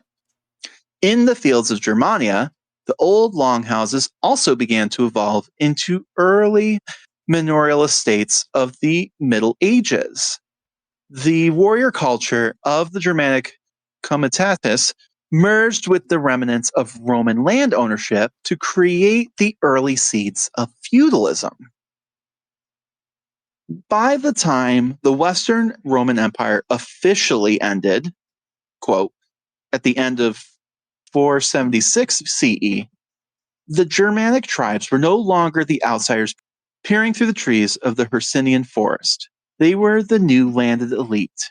But despite what some of the old history books and Romans themselves might tell you, the transition from Roman province to Germanic kingdom was not a sudden collapse of civilization, but rather a slow blending of two worlds. While the Roman Empire as a political entity faded, its infrastructure, religion, administrative traditions were all kept alive by the very barbarians who moved into its borders. Each region of Western Europe experienced this new transformation differently, creating unique cultural footprints of the modern nations we recognize today. The Franks, for example, were unique among the migrating tribes because they did not abandon their ancestral lands in northern Germania, instead, expanding outwards from them. This gave them that massive strategic advantage as they maintained a constant flow of Germanic warriors while absorbing the rich Roman culture of central and southern Gaul. Under the leadership of Clovis I, the Frankish kingdom became a pioneer of that Romano-Germanic synthesis. By converting to Catholicism, the religion of the Roman majority, rather than that Arian sect favored by other tribes, Clovis secured the loyalty of those Gallo-Roman bishops and aristocrats because he knew where to get butter for his bread. Yep. This alliance turned the Frankish military into the defenders of church, a role that would eventually culminate in the reign of Charlemagne. The legacy of the Franks is etched into the very name of France in their Salic law, a blend of Germanic tribal customs and Roman style legal codification, governed much of Europe for centuries, including women not inheriting anything. Mm-hmm. We don't love that part. Damn it. Mm. No. Influencing everything from property rights to royal succession. So, the Visigoths had perhaps the most tumultuous journey of all the Germanic tribes, traveling from the edges of the Black Sea through Italy and southern France before finally settling in the Iberian Peninsula. They were a Gothic people who emerged in the Balkans during late antiquity, likely descendant from the Thervingi, who entered the Roman Empire in 376 and defeated the Romans at the Battle of Adrianople in 378. They were first united under Alaric I, whose forces alternately fought and allied with Rome before famously sacking the city in 410. In 418, the Visigoths were settled as Foederati in southern Gaul, establishing a kingdom with its capital as Toulouse.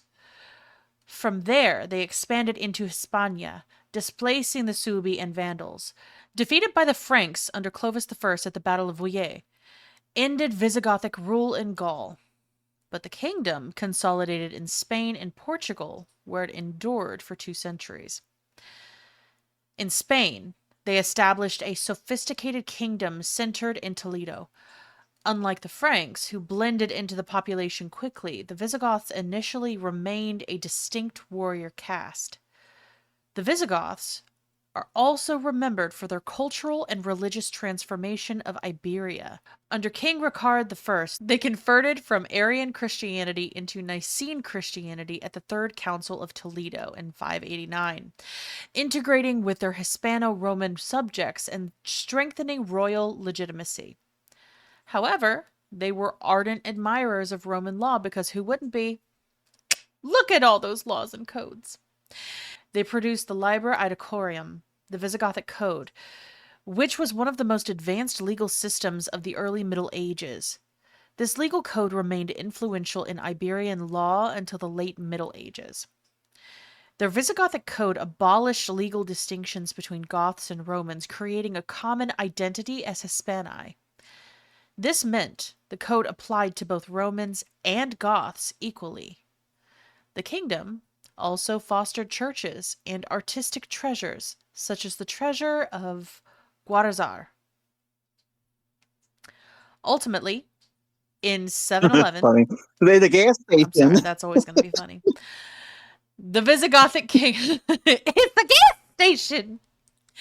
Ultimately, in 711, The Visigothic kingdom collapsed after defeat by an army who conformed to a new upstart religion from far in the east who called themselves the Umayyads. It would all come to an end at the Battle of Guadalete, where King Roderick was killed. In the north, the kingdom of Asturias soon emerged under Pelagius, marking the beginning of a period called Reconquista. Despite their fall, the Visigoths left a lasting legacy through their legal system, cultural influence, and role in the formation of medieval Iberia. In Britannia, the Germanic arrival was far more disruptive than on the continent. The Roman legions withdrew in 410 CE. Maybe because Alaric was invading? The Romano-British Maybe just a little population bit. was abandoned and left to fend for themselves against the migration, raids, and invasions of the Angles, Saxons, and Jutes from what is today northern Germany and Denmark. And it is a little complicated because I've heard both sides of it where it was like, oh no, it wasn't an invasion, it was a slow transition. And then others are saying, look, the archaeology supports that there was definitely a hard invasion. I think that probably is a bit of both, but you know. And then if the Romano-British or the Romans are pulling Yeah. out, I could see it. But it's complicated. The transition from Roman Britannia to Anglo-Saxon England was a complex process of cultural evolution rather than simple overseas transplantation. Before Roman authority collapsed around 410, the province had already been deeply interconnected with Germanic regions through trade, conflict, and the Roman military's heavy recruitment of Rhine region soldiers. Early coastal defenses, known as the Saxon Shore, were established to repel North Sea raiders as Roman field armies were withdrawn to support the imperial usurpers on the continent. The local Romano-British administration was left vulnerable to incursions from the Picts and Scots. Faced with these threats, local leaders, most famously the proud tyrant Vortigern, reportedly invited Germanic mercenaries, Saxons, Angles, and Jutes, to settle in Britain as foederati, or treaty-bound soldiers, in exchange for land. While historical chronicles like those of Bede place this advent in the middle of the 5th century, archaeological evidence from sites such as Sponge Hill suggests a much earlier and more gradual migration that had started as early as the 4th century. This period saw a rapid decline in Roman material culture, replaced by Germanic styles as the native population adapted to a new social order characterized by localized tyrannies and the breakdown of central imperial control. The emerging Anglo-Saxon identity was a synthesis of continental immigrants and indigenous Britons rather than a total population replacement. Genetic studies indicate that while there was significant large-scale migration from the northern Netherlands, Germany, and Denmark, the resulting population was a mix of continental and British Iron Age ancestry. This fusion reflected in linguistic record, early, quote, Anglo-Saxon royalty in the kingdoms like Wessex and Mercia often bore British or Celtic origins, such as Cerdic and Penda. Ultimately, the culture developed through the integration of diverse immigrant groups and local populations, eventually consolidating into the dominant socio-political force in lowland Britain by the 7th century. Unlike the Goths or Franks, these groups were not federates of Rome. They were pagan settlers who would eventually largely displace or marginalize those Romano-British elite. Kind of the opposite tactic of the Franks, to be honest. As a result, the Latin language and Roman administrative systems almost completely vanished from the landscape, replaced by dialects that would evolve into Old English. Early Anglo-Saxon life was rooted in Scandinavian Germanic pagan heritage, where worship occurred at natural sites like sacred trees and wells, often emphasizing the spiritual significance of the horse as companion to the gods. This belief system was not immediately erased by Christianity. Instead, a cultural synthesis occurred, epitomized by the poet Caedmon, who blended Germanic oral traditions with Christian scripture. By the 10th century, this religious landscape was increasingly defined by the Benedictine monasticism, particularly through reforms at centers like Glastonbury and Winchester, which transformed monasteries into vital hubs of literacy, standardized learning, and literary production. Social and economic life centered on the churl, a free, arms-bearing farmer who formed the basic unit of a kinship-based production system. Settlements transitioned from shifting tribal enclosures towards permanent, nucleated villages and specialized craft towns, where names like Sutterton or Shoemakerstown reflected the emerging economic specializations. Governance was often itinerant, with kings traveling between royal vills to collect food renters and dispense justice, a mobile administrative model that eventually gave way to the more static manorial system that came to define the late Anglo-Saxon period. The legacy of the Anglo-Saxons is most profoundly felt through structural foundations of the English language and the unified British state, and I would argue the Hobbit and Lord of the Rings series. Indeed. Because I just feel like when it, like so much of what Tolkien took was from these Germanic peoples, especially the Anglo-Saxons. But like when you're thinking of like literally the Shire, like that's where this comes from, Yeah. right? So, which he makes it very idyllic. Don't get me wrong, but I mean, there's a. I think honestly that's nice because this is kind of known as the Dark Ages a lot of the time, and Yeah. as we're seeing, it's not that dark. Dark for who, I guess, right? Dark in And terms of what? right. It's I all about mean, perspective. like the loss of Roman light, we saw that was honestly a shit show most of the time. So you know, different, sure, but I don't think dark is the right word. But Yeah. at any rate, they successfully transformed a collection of warring tribal kingdoms into a cohesive nation, establishing administrative divisions such as shires, which is another word for counties, and hundreds that persisted into local government today. Their legal innovations, including early forms of community based justice and the Wittegenmont Council of Advisors, laid the groundwork for English common law and the eventual development of parliamentary governments.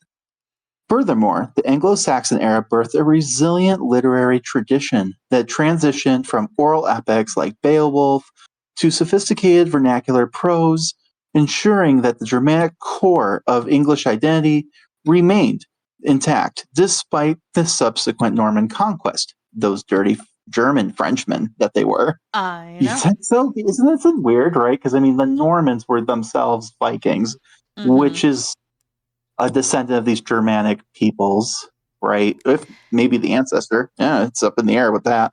Pretty But much. just interesting.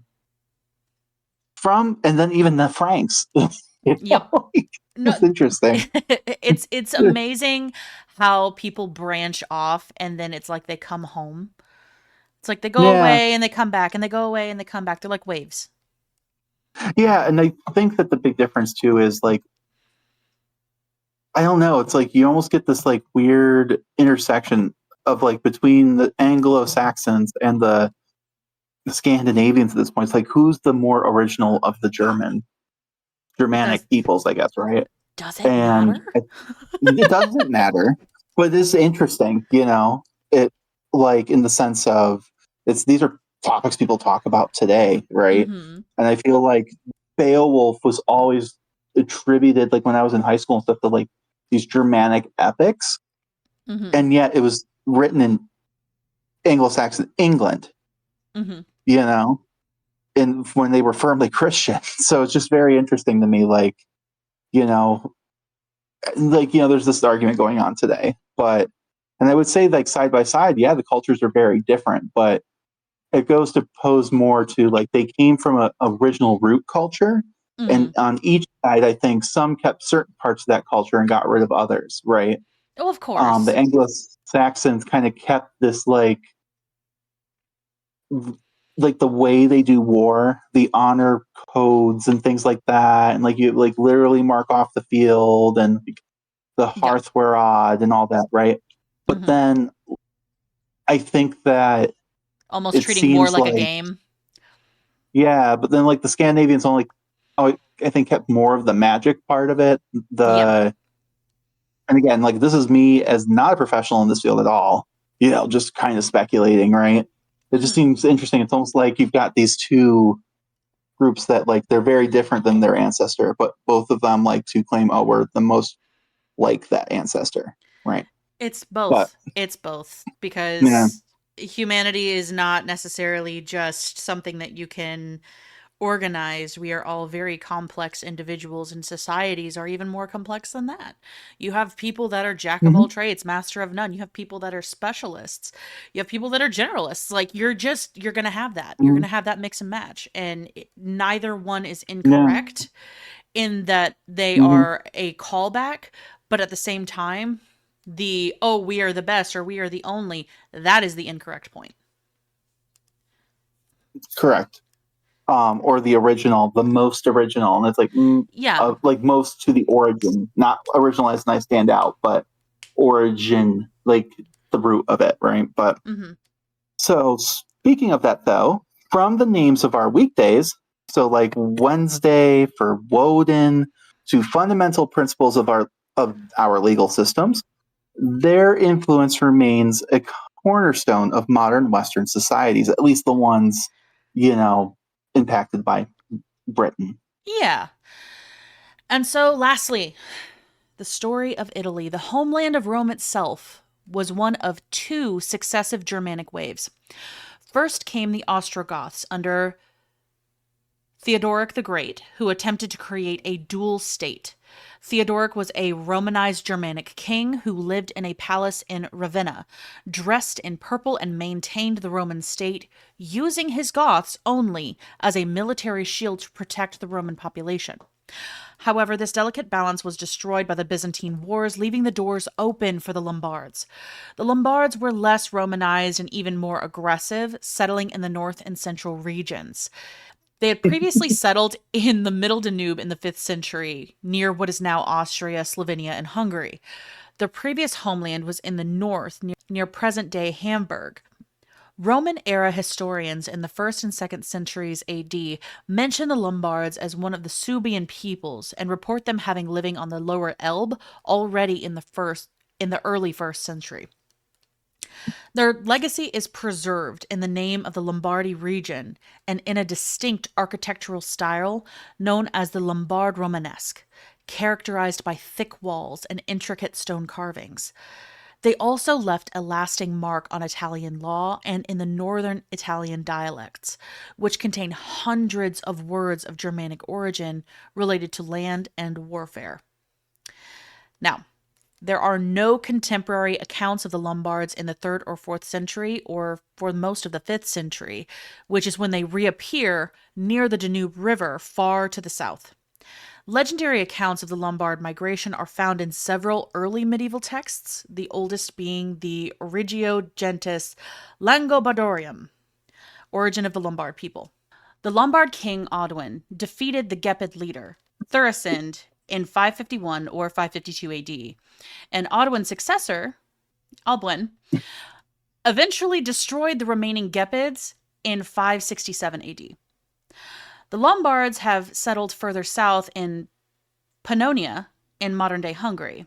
Near Zolad, archaeologists have unearthed burial sites of Lombard men and women being buried together as families, unusual among Germanic peoples at the time. Following Which Albuin, again shows that these people are not a monolith. no, Like they are not.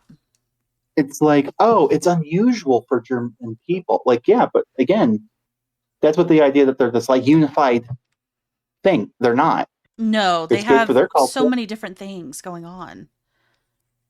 Yeah. Following Albuin's victory over the Gepids, he led his people into northeastern Italy, which had become severely depopulated and devastated by the long Gothic War from 535 to 554. Like that's a long time. That's like 20 Mm-hmm. years. That's a Yeah, long that's time. yeah. I mean, imagine like people were born and became adults and started having children all within this war. Within it. So Like, like, oh my god. like That's someone could be ridiculous. born, like at the beginning at 535, and then by 554 they're what, like 19 years old, and this is the Yeah. ancient world. So that's So they're yeah, potentially married, having babies and everything already. Like, what the fuck? yeah. Guys. Damn. Even today though, that would be wild, right? Like imagine Yeah. living your entire childhood into high school when you become 18 plus one more year, I all in mean, one war. technically, Iraq and Iran. But I'm going to say, But we're moving past it. We're yeah, moving past it. well, I just meant more like imagine it being here, right? Yeah. Like on our doorstep, Yeah. like in our backyards, literally. Like, yes, we had a lot of war, like we're always at war in this country, but True. like that's all so far away versus this is Yes. like in your backyard. More so, I was saying like, hey, it's been going on over there because of Yeah. us consistently Mm-hmm. blended. Yeah. So, you know, long Gothic War. So that was between the Byzantine Empire and the Austro-Gothic kingdom, right? The Lombards were joined by numerous Saxons, Herulds, Gepids, Bulgars, Thuringians, and Ostrogoths, and their invasion of Italy was almost unopposed. By late 569 AD, they had conquered all of northern Italy and the principal cities north of the Po River, except Pavia, which fell in 572 AD. At the time, they occupied areas in central and southern Italy. So by the 6th century, these regions were no longer truly Roman, nor were they purely Germanic. They had become something entirely new. It's like mixing colors together. Mm-hmm. They make something new. Yeah, and again, like purely Germanic, like we've been saying, like what even is Mm-hmm. that? But yeah, I mean, Exactly. I would say it's like you said, it's blending on blending on blending, right? And you're Mm-hmm. getting all these new colors. Not that they're all the same color, because no, No, but definitely not. but yeah, I mean, and it's fascinating. It's why we talk about this, because like while they're common language and some of their core cultural beliefs are there, and like that's why we're seeing them in all these places, Mm-hmm. how they blended with those local people who were also themselves blended, right? Like the Mm-hmm. Franks going into Gaul, right, Mm-hmm. versus the Ostrogoths and stuff going into like Byzantium and Mm-hmm. Italy. Those are going to blend completely differently. They're going to have completely, you have Greco culture in one, you have Rome and Slavic cultures that are migrating inward, you've got Mm-hmm. Italian cultures and Mediterranean culture in another, then you've got the Celts and like those specific tribes and stuff that have been blending with heavily by that point with like Oh yeah. the Romans, and then you where it's definitely more of like a Celtic Roman blend, but they've also been having relations with Germans for years. So Oh yeah. yeah, you're going to have all these different, and those Germans are more from Scandinavia versus other ones are from areas as far away as Hungary, which is nowhere near there, like, so That's a I think decent it's fascinating. fireplace. Yeah. No, it's amazing because seeing all of these waves of people flowing back and forth and it really just reminds me of a beach because every time the tide goes out, it's taking some of the sediment with it, but every time the tide comes in, it's taking another section of sediment with it. And so you're going to have this wonderful blend from both sides, and it's going to Yeah, it's evolve over time. yeah, and it redistributes things. It's kind of, and honestly, my analogy would be like it's like a kaleidoscope, right? The colors overlap, then they separate again, and like it's a It feels like Absolutely. it's both chaotic, but there's a pattern at the same time, and it's just hard to follow. Um, which is the challenge for scholars and historians and stuff and archaeologists. Um, but like you would not look at a kaleidoscope and go, "Oh, it's just all one color," Oh you God, know. no. Then it's not a fun So kaleidoscope, is it? right. But the Germanic kings provided the military security, while the Roman Church and surviving aristocrats provided the literacy and administrative expertise. This Romano Germanic society was the crucible of the Middle Ages. The old Roman villas were becoming the centers of medieval manners, and the Germanic warband was evolving into the knightly class. The rugged, untamed world of ancient Germania had not just conquered Rome, it had merged into it to build the foundation of Western civilization. The untamed Germania and Caesar and Tacitus had described had successfully migrated into the ruins of the empire, bringing with them a culture of personal loyalty and warrior ethics that would define the European Middle Ages for the next 1,000 years. So, while that probably seemed like a lot, we actually summarize like 2,000 plus years of history of a large section of the world, of hundreds of cultures in just under 2 hours. There are so many things that we can dive into, like the cultures themselves, the legends, the sagas, the myths, and the individuals. But this season, like we hinted at the beginning, isn't like the last one. This time, we are covering the world of Germanic magic. We are starting with the ancient pagan traditions and how women uniquely filled this role.